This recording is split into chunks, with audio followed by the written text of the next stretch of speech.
Hello everyone, मैं हूं Neha score clever से आपकी इंग्लिश लैंग्वेज एक्सपर्ट। कैसे हैं आप सब? Welcome to our daily podcast, जहां हम द हिंदू के एडिटोरियल्स को एकदम सिंपल तरीके से समझते हैं। आज तारीख है फरवरी 24, 2026 और हम आज के दोनों एडिटोरियल्स को डिटेल में कवर करेंगे। एक छोटी सी इन्फॉर्मेशन, इस एडिटोरियल का एक डिटेल्ड ब्रेकडाउन साथ में रीडिंग कॉम्प्रिहेंशन क्वेश्चंस हमारी एडिटोरियल एनालिसिस वेबसाइट पर अवेलेबल है और इन एडिटोरियल्स के सारे इंपॉर्टेंट वोकैबुलरीज की प्रीमियम पीडीएफ आपको हमारे स्कॉर क्लेवर टेलीग्राम चैनल पर फ्री में मिल जाएगी। वेबसाइट और चैनल दोनों का लिंक नीचे डिस्क्रिप्शन में दिया गया है। एक और बात, अगर आपको कोई सेंटेंस या एक्सप्लेनेशन समझने में दिक्कत हो तो feel free to pause and analyse. अगर पॉसिबल हो तो समझने के बाद सेंटेंस को 2 बार जोर से पढ़ें। जो बिगिनर्स ऐसा करेंगे उनकी इंग्लिश सिर्फ 6 महीनों में ड्रास्टिकली इंप्रूव हो जाएगी। So are you ready? Let's begin. आज का पहला एडिटोरियल इंडिया और ब्राजील के रिश्तों पर है। इसका टाइटल है stick together on India and Brazil and their ties. The subtitle is India and Brazil have realised the importance of their groupings, यानी भारत और ब्राजील ने अपने समूहों यानी अपनी ग्रुपिंग्स के महत्व को समझ लिया है। Let's start with the first paragraph. Brazilian President Luiz Inácio Lula da Silva's India visit last week sent important messages for both India-Brazil ties, यानी ब्राज़ील के राष्ट्रपति लुइस इनासियो लूला दा सिल्वा की पिछले हफ्ते की भारत यात्रा ने भारत-ब्राज़ील संबंधों के लिए महत्वपूर्ण संदेश भेजे। And for solidarity in the developing world, और विकासशील दुनिया में सॉलिडारिटी यानी एकजुटता के लिए भी, as to global south powers focused on global governance and leadership, क्योंकि ग्लोबल साउथ की ये 2 बड़ी शक्तियां ग्लोबल गवर्नेंस और लीडरशिप पर फोकस कर रही थीं। After his talks with prime minister Narendra Modi, प्रधानमंत्री नरेंद्र मोदी के साथ उनकी बातचीत के बाद India and Brazil agreed to try and double trade to $30 billion by 2030। Bharat और ब्राज़ील ने 2030 तक व्यापार को दोगुना करके $30 बिलियन करने की कोशिश करने पर सहमति व्यक्त की। And signed agreements on critical minerals, steel mining and digital cooperation, और उन्होंने क्रिटिकल मिनरल्स, स्टील माइनिंग और डिजिटल कोऑपरेशन पर समझौते किए। To diversify beyond China led supply chains, ताकि चीन के नेतृत्व वाली सप्लाई चेन से हटकर डाइवर्सिफिकेशन किया जा सके।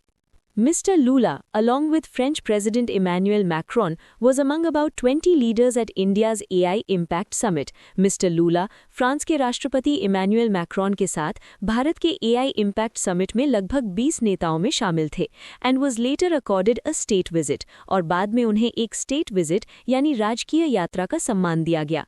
The 80-year-old Brazilian president's presence was important.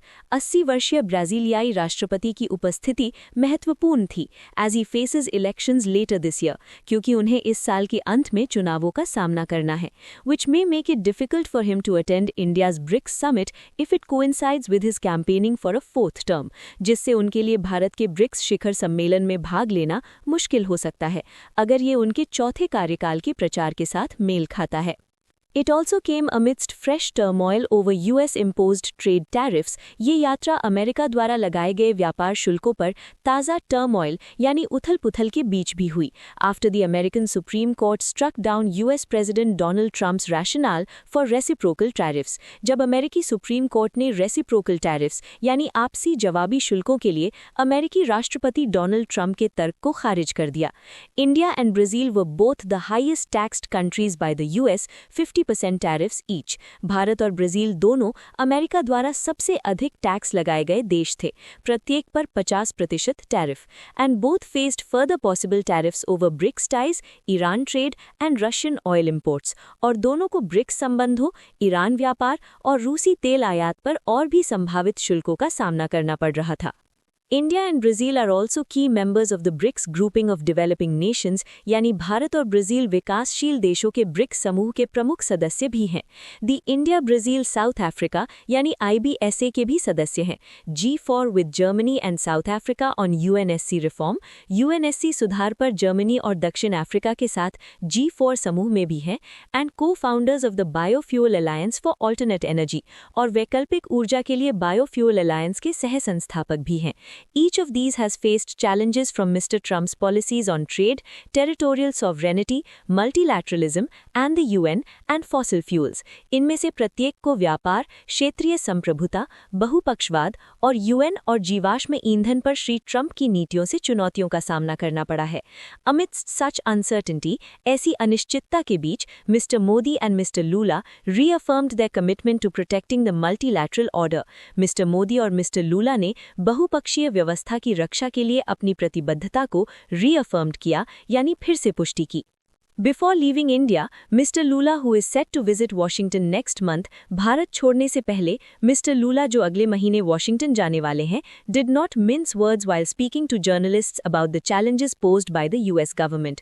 उन्होंने अमेरिकी सरकार द्वारा उत्पन्न चुनौतियों के बारे में पत्रकारों से बात करते हुए कोई लाग लपेट नहीं की।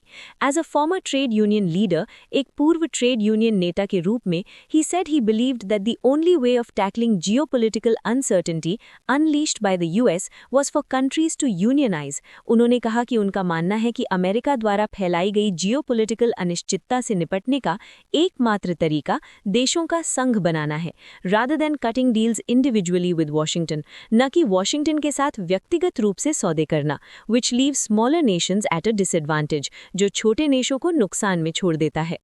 The words are particularly important for both Delhi and Brasilia. ये शब्द दिल्ली और ब्राज़ीलिया दोनों के लिए विशेष रूप से महत्वपूर्ण है, क्योंकि दोनों ने ट्रंप प्रशासन के साथ टैरिफ पर बातचीत की है, लेकिन अब तक अमेरिका के साथ व्यापार समझौते पर हस्ताक्षर नहीं किए हैं। The US court ruling offers an opportunity to reset the terms of the agreements. अमेरिकी अदालत का फैसला समझौतों की शर्तों को फिर से तय करने का अवसर प्रदान करता है। And it is significant that New Delhi has postponed a meeting of trade negotiators this week, और ये महत्वपूर्ण है कि नई दिल्ली ने इस सप्ताह व्यापार वार्ताकारों की एक बैठक स्थगित कर दी है, to give the US and India time to assess the ruling, ताकि अमेरिका और भारत को फैसले का आकलन करने का समय मिल सके। India and Brazil and their developing world partners should coordinate the next steps and stay engaged with Washington. Bharat और ब्राज़ील और उनके विकासशील दुनिया के भागीदारों को अगले कदमों का समन्वय करना चाहिए और वॉशिंगटन के साथ जुड़े रहना चाहिए। Mr. Lula's warning is clear. Mr. Lula की चेतावनी स्पष्ट है। It is easy to break a single stick. एक अकेली छड़ी को तोड़ना आसान है, but far more difficult if the sticks are bundled tightly together. लेकिन अगर छड़ियों को एक साथ कसकर बांध दिया जाए, तो ऐसा करना कहीं ज्यादा मुश्किल है। तो इस एडिटोरियल का टोन है एनालिटिकल। लेखक ने इंडिया और ब्राजील के बढ़ते सहयोग को जियोपॉलिटिकल कॉन्टेक्स्ट में एनालाइज किया है। उन्होंने बताया है कि कैसे यूएस की पॉलिसीज के चलते ये देश एक दूसरे के करीब आ रहे हैं और मल्टीलैटरलिज्म को प्रोटेक्ट करने की कोशिश कर रहे हैं। ये पूरी तरह से एक ऑब्जेक्टिव एनालिसिस है। ओके एवरीवन, एक छोटा सा ब्रेक लेते हैं। क्या आप वोकैबुलरीज, इडियम्स एंड फ्रेजेस और फ्रेजल वर्ब्स को याद करते करते थक गए हैं? डोंट वरी, स्कोर क्लेवर आपकी मदद के लिए यहाँ है। गूगल प्ले स्टोर पर हमारा स्कोर क्लेवर ऐप डाउनलोड कीजिए। हमारे ऐप में एक यूनिक लर्निंग टेक्निक है जो आपको एक बार पढ़ने पर ही सब कुछ याद रखने में मदद करती है, so that you never forget. इसे जरूर ट्राई कीजिए। और हाँ, आपको हमारा ये नया पॉडकास्ट इनिशिएटिव कैसा लग रहा है, हमें कमेंट्स में जरूर बताएं। इसे बनाने में बहुत एफर्ट लगता है, तो प्लीज हमें लाइक, शेयर और सब्सक्राइब करके सपोर्ट करें। Your support means a lot to us. चलिए अब अपने दूसरे एडिटोरियल पर चलते हैं। इसका टाइटल है AI for All on the India AI Impact Summit 2026 and the subtitle is The AI Impact Summit was a sign of things to come in India। यानी AI Impact Summit भारत में आने वाली चीजों का एक संकेत था। Let's begin। The attendance at the AI Impact Summit in New Delhi, नई दिल्ली में AI Impact Summit में जो उपस्थिति थी, showed an extreme enthusiasm for artificial intelligence technologies by digitally connected Indians। उसने digitally connected भारतीयों द्वारा artificial intelligence यानी AI तकनीकों के लिए अत्यधिक उत्साह दिखाया। While statistics shared by AI firms have frequently cited India as the biggest user base outside the US, हालांकि AI firms द्वारा शेयर किए गए आंकड़ों में अक्सर भारत को अमेरिका के बाहर सबसे बड़ा यूजर बेस बताया गया है, the crowds over the week were the biggest indicator of just how keen many Indians are to adopt this technology। हफ्ते भर की भीड़ इस बात का सबसे बड़ा संकेतक थी कि कितने भारतीय इस तकनीक को अपनाने के लिए उत्सुक हैं। At its core, the summit was a continuation of a series of annual multilateral discussions on AI. मूल रूप से ये शिखर सम्मेलन AI पर वार्षिक मल्टीलैटरल चर्चाओं की एक श्रृंखला की निरंतरता थी, and 89 countries have signed a declaration laying out a voluntary set of commitments to share knowledge on AI democratization. और 89 देशों ने एक घोषणा पर हस्ताक्षर किए हैं जिसमें AI के लोकतंत्रीकरण पर ज्ञान साझा करने के लिए स्वैच्छिक प्रतिबद्धताओं का एक सेट तैयार किया गया है। The summit's context comes with foreboding challenges for India. इस शिखर सम्मेलन का संदर्भ भारत के लिए foreboding यानी बुरे पूर्वाभास वाली चुनौतियों के साथ आता है, namely deploying and diffusing a technology whose capital and infrastructure reside abroad. विशेष रूप से एक ऐसी तकनीक को डिप्लॉय करना और डिफ्यूजिंग करना मतलब फैलाना जिसकी पूंजी और बुनियादी ढांचा विदेश में है, and finding a place in the global AI ecosystem that will place Indians well in the economic transformations that this technology's adoption promises. और global AI ecosystem में एक ऐसी जगह खोजना जो इस तकनीक को अपनाने से होने वाले आर्थिक परिवर्तनों में भारतीयों को अच्छी स्थिति में रखेगी। India's data center capacity is growing healthily. Bharat की डेटा सेंटर क्षमता स्वस्थ रूप से बढ़ रही है, but the AI moment calls for further momentum. लेकिन AI का ये दौर और भी गति की मांग करता है. A difficult task when the costs of graphics processing units driving AI push up the cost of domestic deployment so much.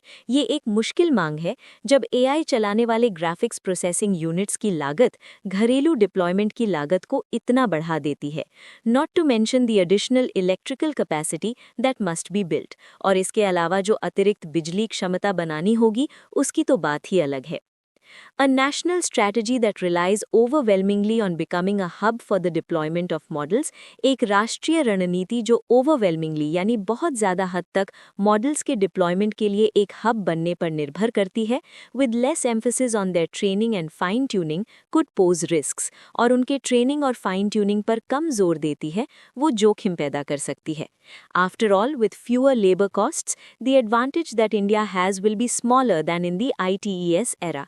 आखिरकार कम श्रम लागत के साथ भारत को जो लाभ है वो ITES युग की तुलना में कम होगा. Alright, moving to the final paragraph. On the international cooperation front, अंतर्राष्ट्रीय सहयोग के मोर्चे पर, it is disappointing that India has so eagerly enabled the US's hands-off impulses for AI. ये निराशाजनक है कि भारत ने AI के लिए अमेरिका की hands-off impulses यानी दखल न देने की प्रवृत्तियों को इतनी उत्सुकता से सक्षम किया है. This is a technology with enormous scope for economic and social disruption. ये एक तकनीक है जिसमें आर्थिक और सामाजिक disruption यानी बड़े व्यवधान की भारी गुंजाइश है. Countries must use the annual AI forum to collectively build tools and safety standards. देशों को वार्षिक AI मंच का उपयोग सामूहिक रूप से उपकरण और सुरक्षा मानक बनाने के लिए करना चाहिए. That can exercise actual leverage over how LLMs diffuse throughout society. जो इस बात पर वास्तविक leverage यानी प्रभाव डाल सकें कि LLM समाज में कैसे फैलते हैं. Leadership of the Global South entails empowering countries that are individually vulnerable to collateral damage in an era of great power rivalries. Global South के नेतृत्व में उन देशों को सशक्त बनाना शामिल है जो महाशक्ति प्रतिद्वंदिता के युग में collateral damage के प्रति individually vulnerable हैं, मतलब असुरक्षित हैं. AI is increasingly defining that era more and more acutely. AI उस युग को तेजी से और ज़्यादा acutely यानी तीव्रता से परिभाषित कर रहा है. Consensus at all costs is not the appropriate approach. हर कीमत पर आम सहमति बनाना उचित दृष्टिकोण नहीं है. As a country of enthusiastic AI adopters, उत्साही AI अपनाने वालों के देश के रूप में, India has the leverage and capacity to articulate an optimistic but prudent way forward for AI governance. Bharat के पास AI governance के लिए एक आशावादी लेकिन विवेकपूर्ण रास्ते को आर्टिकुलेट करने यानी स्पष्ट रूप से व्यक्त करने की क्षमता और प्रभाव है. And the summit declaration showed no signs of this power. और शिखर सम्मेलन की घोषणा में इस शक्ति का कोई संकेत नहीं दिखा। The summit central pillar remains an important one. शिखर सम्मेलन का केंद्रीय स्तंभ एक महत्वपूर्ण बना हुआ है। For AI to be a net good, it's capabilities need to be democratised. AI को एक शुद्ध भलाई बनाने के लिए इसकी क्षमताओं को लोकतंत्रीकरण करने की आवश्यकता है। As India closes its digital divide, जैसे जैसे भारत अपने डिजिटल डिवाइड को पाट रहा है, there cannot be an inference gap. कोई निष्कर्ष का अंतर नहीं हो सकता। If the summit made anything clear, अगर शिखर सम्मेलन ने कुछ भी स्पष्ट किया, it was that India is as capable of organically contributing to world wide growth as it has the capacity, should it choose to be a force to shape its orderly growth. तो वो ये था कि भारत दुनिया भर के विकास में स्वाभाविक रूप से योगदान करने में उतना ही सक्षम है जितना कि अगर वो चाहे तो इसके व्यवस्थित विकास को आकार देने वाली एक शक्ति बनने की क्षमता है। इस एडिटोरियल का टोन है क्रिटिकल। लेखक इंडिया के AI इम्पैक्ट समिट की प्रशंसा तो कर रहा है, लेकिन साथ ही भारत के AI गवर्नेंस अप्रोच की आलोचना भी कर रहा है। वो कह रहा है कि भारत ने US की हैंड्स ऑफ पॉलिसी को आसानी से अपना लिया, जबकि भारत के पास एक ज्यादा प्रूडेंट यानी विवेकपूर्ण रास्ता दिखाने की लेवरेज और कैपेसिटी दोनों है। तो ये एक क्रिटिकल एनालिसिस है। And with that, we've covered both the editorials for today. I hope the session was helpful. But wait, जाने से पहले एक एक्साइटिंग अनाउंसमेंट। क्या आप आपसे कंपटीशन करना पसंद करते हैं? तो ज्वाइन कीजिए हमारी डेली एडिटोरियल वोकैब लीग हमारे टेलीग्राम चैनल पर। इसे आप एडिटोरियल वोकैबुलरी का IPL भी कह सकते हैं। रोज शाम 7 बजे हम दिन के एडिटोरियल्स की वोकैबुलरी पर एक लाइव क्विज होस्ट करते हैं। मंथली लीग्स होती हैं, स्कोर्स ट्रैक होते हैं, and of course there are rewards for the winners. तो इंतजार मत कीजिए, come and test your vocabulary skills with thousands of other aspirants. हमारे टेलीग्राम चैनल का ज्वाइनिंग लिंक नीचे डिस्क्रिप्शन में दिया है। अपना ख्याल रखिए, बाय बाय।